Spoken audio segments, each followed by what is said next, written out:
Olá, meus amigos, tudo bem com vocês? Esse vídeo eu estou voltando a falar um pouquinho sobre filosofia, sobre yoga. Tenho sentido essa necessidade de esclarecer algumas coisas. Estou desenvolvendo ali algumas postagens no meu Facebook, Yogini Devakinath, sobre essa questão da cultura do yoga, da associação do yoga com Vedanta, com Vedas, né?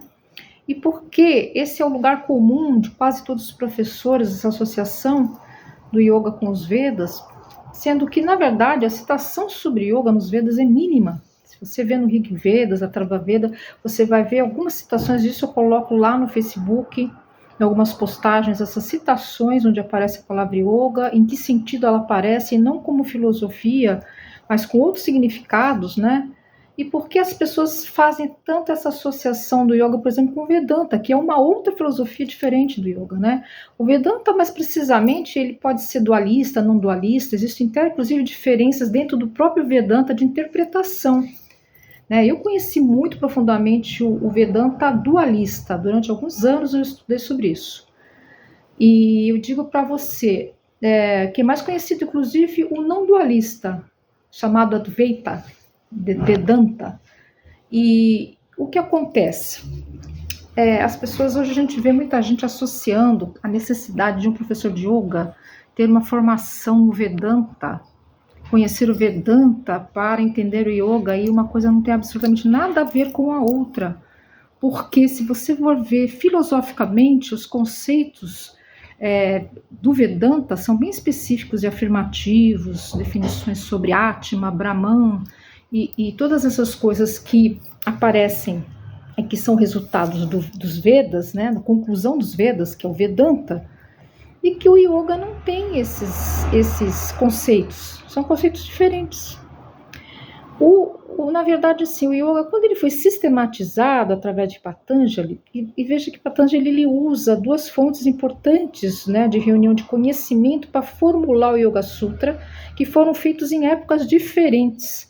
Então, muito do material teórico sobre yoga, definindo o que é o yoga, ele foi tirado de uma filosofia bem mais antiga, que é o Sankhya, mais antiga inclusive que o Vedanta, e também de fontes budistas. Então, existe hoje em dia um estudo que mostra que Patanjali teve influência do budismo. E que grande parte do conhecimento, principalmente do que a gente chama hoje em dia de Hatha Yoga, veio de fontes budistas, de práticas que já existiam na época que o budismo floresceu, como uma prática de meditação, de yoga. Então é interessante que a gente consiga enxergar essas conexões, principalmente do que a gente chama de Hatha Yoga, e que antigamente não tinha esse nome, porque os yogas não tinham divisões, né? Não tinha esses nomes que a gente dá, e que depois é uma outra história mais complexa.